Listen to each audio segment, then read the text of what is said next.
Assalamualaikum warahmatullahi wabarakatuh. Hamdan wa syukron lillah amma ba'du. Dewan juri yang saya hormati, Bapak Ibu guru, Ustadz Ustadzah yang saya hormati, serta teman-teman yang berbahagia. Marilah kita panjatkan puja dan puji syukur kita kehadirat Allah Subhanahu wa Ta'ala yang telah memberikan kita rahmat karunia-Nya sehingga kita masih diberikan kesehatan di tengah wabah COVID-19 ini.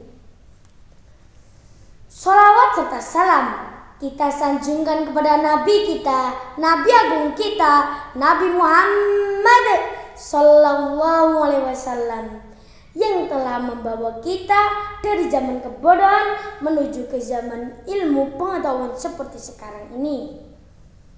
Pada kesempatan kali ini, izinkan saya, Prabu Nusantara, menyampaikan pidato tentang Rasulullah, idola sepanjang masa.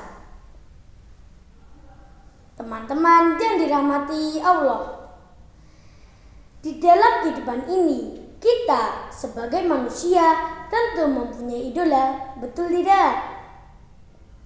Di usia kita anak-anak, biasanya mengidolakan tokoh-tokoh kartun seperti Upin Ipin, Shiva, Doraemon, dan masih banyak lagi.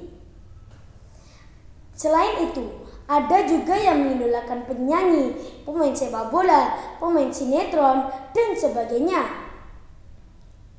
Kalau kita hanya menyukai musiknya, menyukai permainannya, itu tidak bermasalah.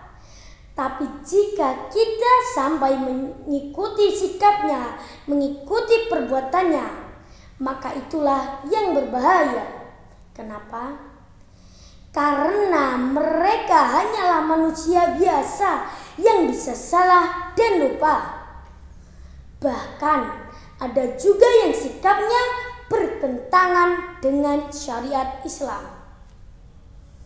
Teman-teman yang dirahmati Allah, lantas siapakah sosok yang pantas kita idolakan?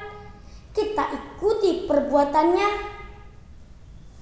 Yang pantas kita idolakan tidak lain dan tidak bukan adalah Nabi kita, Nabi Agung kita, Nabi Muhammad Sallallahu Alaihi Wasallam.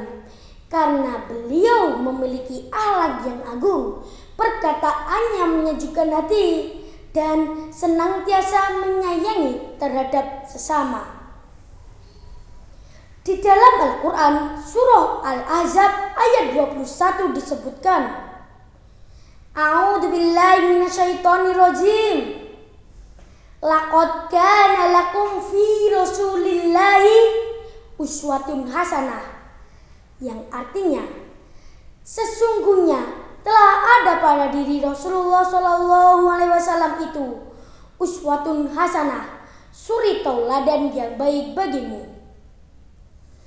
Teman-teman yang dirahmati Allah, ada sebuah kisah yang menceritakan betapa mulianya akhlak beliau, sehingga beliau memang pantas dijuluki uswatun hasanah. Pada suatu hari, ketika beliau hendak pergi ke Ka'bah, beliau merasa ada yang aneh.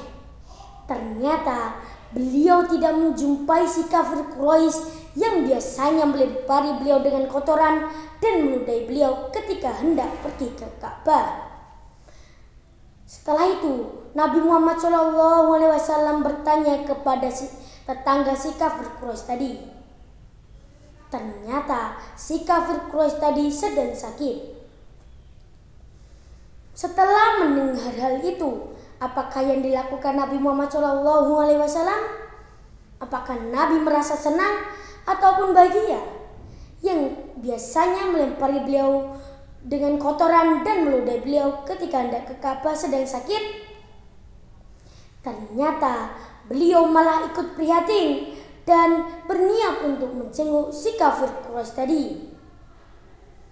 Singkat cerita, setelah Nabi Muhammad SAW menjenguk si kafir Quraisy tadi, si kafir Quraisy tadi merasa bersalah dan mengakui Rasulullah SAW adalah Rasul utusan Allah. Ya, begitulah Nabi Muhammad SAW mengajarkan kepada umatnya agar jangan membalas keburukan dengan keburukan pula, tapi balaslah perbuatan buruk dengan kebaikan. Demikian yang bisa saya sampaikan. Kurang lebihnya mohon dimaafkan. Burung Garuda, burung merpati, terbang tinggi di udara. Dewan juri yang saya hormati, jadikan Prabu sebagai juara. Billahi taufik wal hidayah. Wassalamualaikum warahmatullahi wabarakatuh.